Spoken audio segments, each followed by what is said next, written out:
Ralph, okay, Nwosu, the cash out king. Well done, sir. I greet you. I see you are jumping from radio station to radio station, from TV station to TV station, trying to explain away the cash out process of single-handedly handing over ADC to David Mark. I see you. Well done. While others are doing protest, join them small, then you leave, you go to TV station, you're explaining. You go explain tire. What you are supposed to do, you never start to do amo. For the sake of Nigerians, you are better start doing it. I want to believe very strongly that the way the protest was done today, you have also taken all the evidence to meet Justice Emeka Wite of the Federal High Court in Abuja. Because that is the only action that has potential for result. You see this one that you did? This blackmail protest? It may work, it may not work. 50-50 success rate. But I must give you credit. The protester, when I try for the protest, now print t-shirts. Yes, print t-shirts. Now gather people, print placard. It's okay, it's fine. But I pray it works. What is certain to work is what you need to do in court. The Court of Appeal has told you in its order, expedited hearing. It is possible, accelerated hearing. Within a week, maximum 2, you would have sorted this thing out in court. We would have known who is lying in clear terms. Whether it is you that is lying or whether it is Nafiu Bala Gombe that is lying. Because right now, at the crux of the matter is Nafiu Bala resigned. Nafiu Bala resigned. He was there. And Nafiu Bala is saying, I did not resign. So, and he's even further claiming that you forged his signature. So, Ralph Nwosu, gather those evidence, take them to court. Stop deceiving Nigerians into protesting to defend your lack of your impunity. Because that's what you're doing. That protest today is not a protest for a just cause. It's a protest to defend your impunity. Your attempt to single-handedly bend the will of the African Democratic Congress to suit the need of Atiku. If not, which is better, Mr. Ralph Nwosu, which is better? You already had issues as the national chairman of the African Democratic Congress. You had issues. And then INEC helped you guys to broker an ADR, an alternative dispute resolution mechanism, where it was agreed by you and all parties that you call for a national convention to elect a substantive leader for the party. You're supposed to call for that convention. Now you have not called for it based on the ADR. And then comes Atiku looking for a coalition party. They could not succeed with SDP. Now they found you. If you really wanted a stress-free transition for the coalition, what is the best thing for you to have done, Mr. Ralph Nwosu? Would it not have been better for you to simply call a convention and then you throw the national chairmanship open? Let anybody who wants to contest. And then you push behind the scene, you play your politics. Democratic principles. Let the convention elect David Mark and Aregbesola. If that was done, would we be talking about all this that we're talking about now? Even if truly Nafiu Bala Gombe was in agreement and maybe he didn't get his part of the alleged 1.7 billion naira that was allegedly paid to procure the African Democratic Congress. Maybe he didn't get his part, and now he has had a change of heart and is doing and causing all of this mess he's causing. If really this is what Nafiu Bala Gombe is doing, would it not have been sorted if there was a convention? This is why I say that you guys don't want rule of law. You don't respect your constitution. You know, Mr. Ralph Nwosu, that the constitutionally prescribed process for electing the national chairman of your party is national convention. But you somehow thought you could just manipulate everybody into using a backdoor process.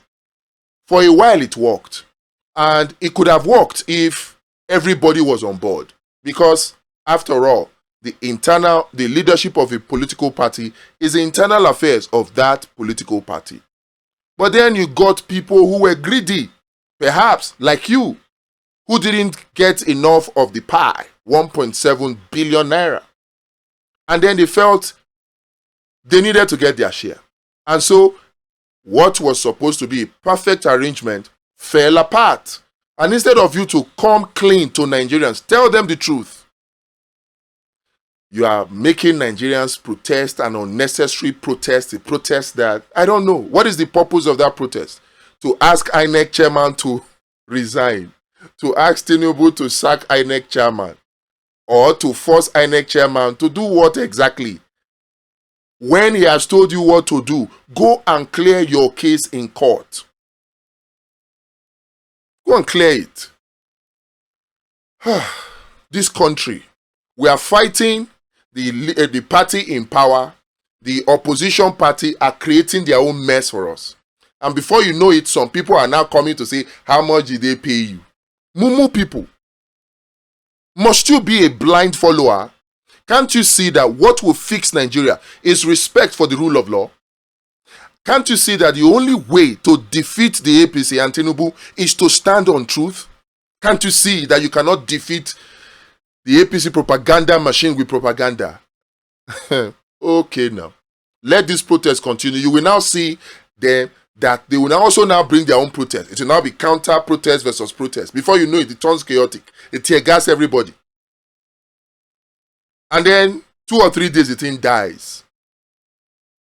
Today, I must commend INEC and the police and everybody for not tear gassing you guys. I commend them. And I commend you too for making sure that the protest was peaceful. But here is the thing. And it's a question that has come up in my mind. If Atiku and the remainder of the opposition came out to protest like this in 2023, things would have been a lot different. If they came out to protest like this, to register a new political party, the ADA, that time, things would have been a little different. Is it a little too late? Perhaps. Perhaps not.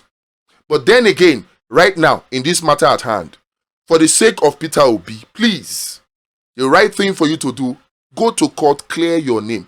Go to the Federal High Court. All the evidence that you have compiled and put on a website, take those evidence before Justice Emeka Nwite of the Federal High Court. Get accelerated hearing and sort this out the right way, not protest.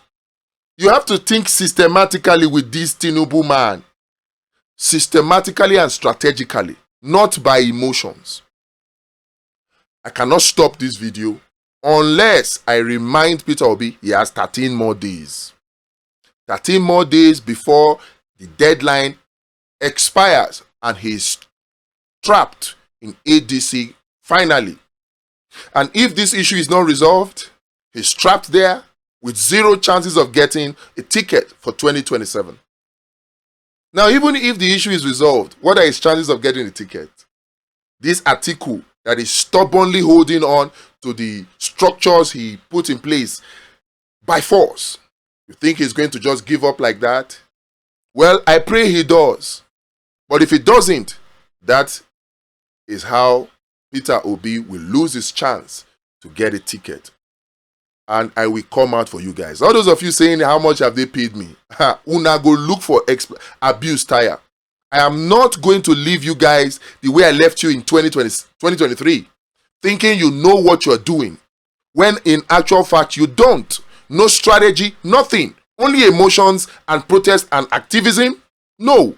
Peter Obi doesn't need that. What he needs is truth. And that's what I'm going to give him. 13 days to go, Mr. Gregory Peter Obi. 13 days to go. The Democratic Leadership Alternative, DLA, is there. There are other platforms. Many of you are saying, oh, if there's another party, why don't you suggest it? I have been suggesting it now. You have not watched my videos. Since I started this series, I have been screaming it. It's either you go to the DLA, which was co-founded by Professor Nwosu, a very good ally of Peter Obi. So will he have problem getting a ticket under the DLA? Will he? Even the Labour Party still sort of open if they still are able to talk to Julius Aburi. That can also be sorted. These are better options than the African Democratic Congress. Way better. And then, of course, as a last resort, you can talk with Omoyele Sowore for a ticket of the African Action Congress, AAC. These are way better options than the African Democratic Congress, with all the shenanigans that are going on. I've said it. The problem is not a powerful Tinubu. The problem is a greedy opposition politicians who do not want to play by the rules. They always want to bend the rules, to bend the political party, to pocket the political party so they can bend it to their whims and their caprices. Why did an ADC need to change leadership for a coalition to take place? Why? If the idea or the intention is to play fair, is it not to put rules in place to make sure that there's a level playing field? Would that not have been a better approach? But no, they wanted to make sure they capture the structure and so they can bend it to their way. So they did this backdoor nonsense that they did. And then you are saying Nigerians should come and protest. The gullible ones came out and protested. You don't even know what you're protesting for. If you are protesting to defend impunity, then what moral grounds do you have to protest against Tinubu? He that comes to equity must come with clean hands. I stand my ground. I can only defend truth. I cannot defend impunity. Never. And you can accuse me and tell me, oh, I have been paid. And abuse me all you want. I will not defend impunity in the ADC. And what I am seeing looks like impunity. Unless they prove me wrong. So let them bring the evidence. They keep saying, oh, they voted. Show us the evidence. Raf Nwosu keeps saying, oh, we voted. Oh, there was meeting. Nobody is saying there were no meetings. Even the Nafiu Bala Gumbi has come out to say, yes, there were meetings. But the meeting was to make way for a coalition, not for change of leadership. Nafiu Bala Gumbi is saying that you sprung the change of leadership on them as a surprise. You forged their signature. You did this, you did that. These are impunity. And instead of you to bring the evidence, you are just talking cho. Bring the evidence. If you have them, like you have compiled, take them to court. Clear your name in court. That is the right thing to do if you have any respect for democratic principles. No respect for democratic principles. And that's my problem with you guys. And you think you can just come and blackmail and gaslight Nigerians into blindly following you to do protests that are unnecessary. Today's protest, 100% unnecessary. 100, not needed. And what results? Zero. Thank God it was not violent. I am happy for that. But please, do the right thing. Stop gaslighting Nigerians to supporting you. Peter Obi, 13 days to go before it is too late. For you and for Nigerians.